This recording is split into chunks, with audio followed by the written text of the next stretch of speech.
Hello, my name is Jacob Geedy, a criminal justice major and political science minor. I'll be talking to you today about the political career of Indian Prime Minister Narendra Modi. He's a political figure who is worth talking about for how both popular and controversial he is, and he's still in power to the current year. Just a general overview and background. Modi has been the Indian Prime Minister since 2014, meaning he has been chief executive and an important legislative leader for about 9 years now. He leads the Bharatiya Janata Party, and you can see their symbol in the bottom corner there. He can be fairly described as a Hindu nationalist, perhaps even a populist, and this is reflected in how he's both a very popular and very controversial figure.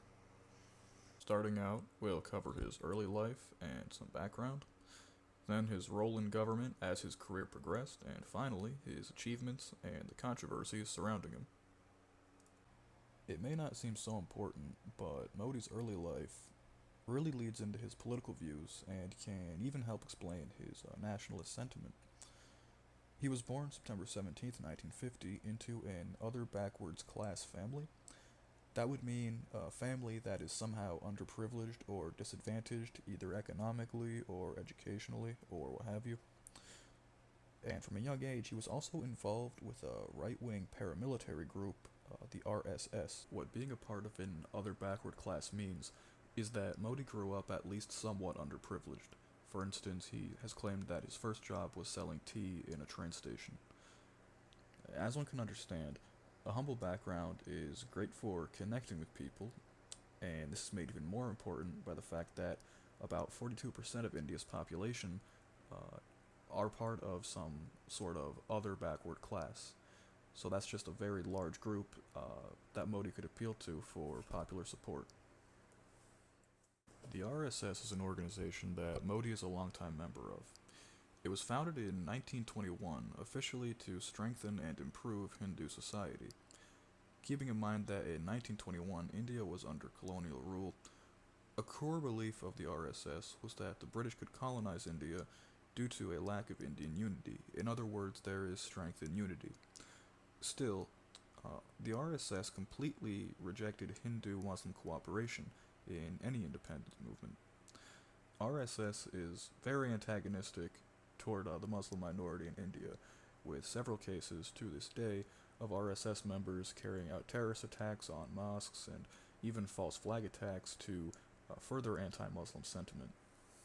Modi first became involved with the RSS at the very young age of 8, and this is important to mention because it's through his connection and membership in RSS that he engaged in a lot of political activism in the 70s and 80s, and RSS actually maintains ties with his party and the dominant party of India to this day, that being the Bharatiya Janata Party.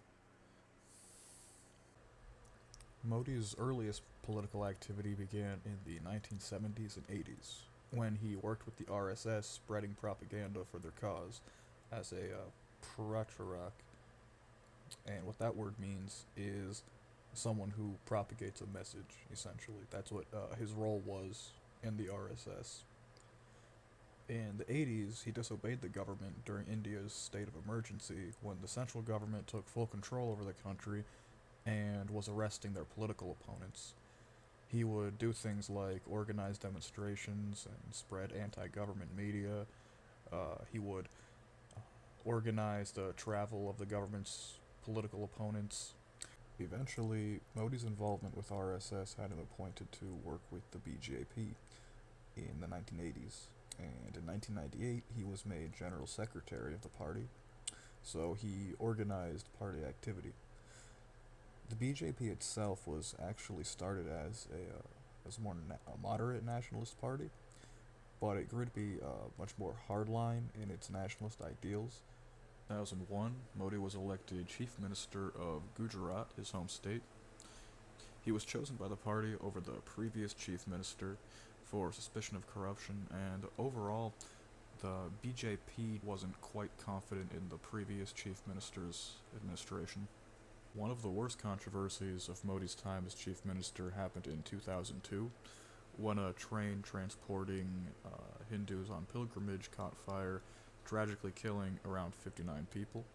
And Modi blamed this tragedy on Muslim extremists, even though there was no evidence that would lead him to assume that. So, Modi's accusation caused widespread violence against Muslims in Gujarat, and several Hindus were also hurt in the riots that ensued. So, of course, Modi and his administration were greatly criticized for the way they handled the train disaster and the ensuing violence. So, nationalistic rhetoric was slightly toned down after the violence came to a close, and he really started focusing more on infrastructure and economic improvements in his state. Modi was elected prime minister and has kept the office ever since. It's worth noting that in 2014 and 2024, the BJP relied on their coalition with other parties to get Modi elected. This could be a sign that the BJP in 2024 is ever so slowly waning in power, but in all likelihood it also might not mean that. As Prime Minister, Modi focused on the free market economy and encouraging Indian entrepreneurship, as well as making several infrastructure improvements in his country. As for the good that's been done under Modi's administration, people in India have reported relatively high satisfaction in how the country handled the COVID-19 pandemic. India had an incredibly large distribution of free COVID-19 vaccines, which is impressive for such a large country. And Modi supports the Digital India program, which is a large scheme of modernizing and improving infrastructure in the country. A part of this is providing internet access to all parts of the country, including the rural areas, and this is done by the building of these things called smart campuses, essentially modernizing and normalizing the use of technology in education. It's also no secret that India's GDP has sharply increased in the past decade, seeing about a 40% increase from 2014 to the present day. But of course, there is still very prevalent poverty and wealth inequality in India. Still, for all the improvement in India, it's very hard to ignore the horrible treatment of Indian Muslims that Modi condones.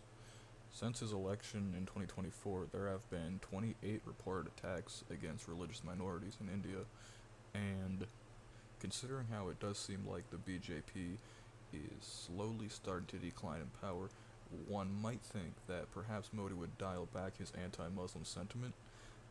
However, analysts who have observed his campaign speech have identified a lot of hateful rhetoric that is still very present. So, while Modi and the BJP have improved India's economy and infrastructure, the violent nationalism within the party is very difficult to ignore.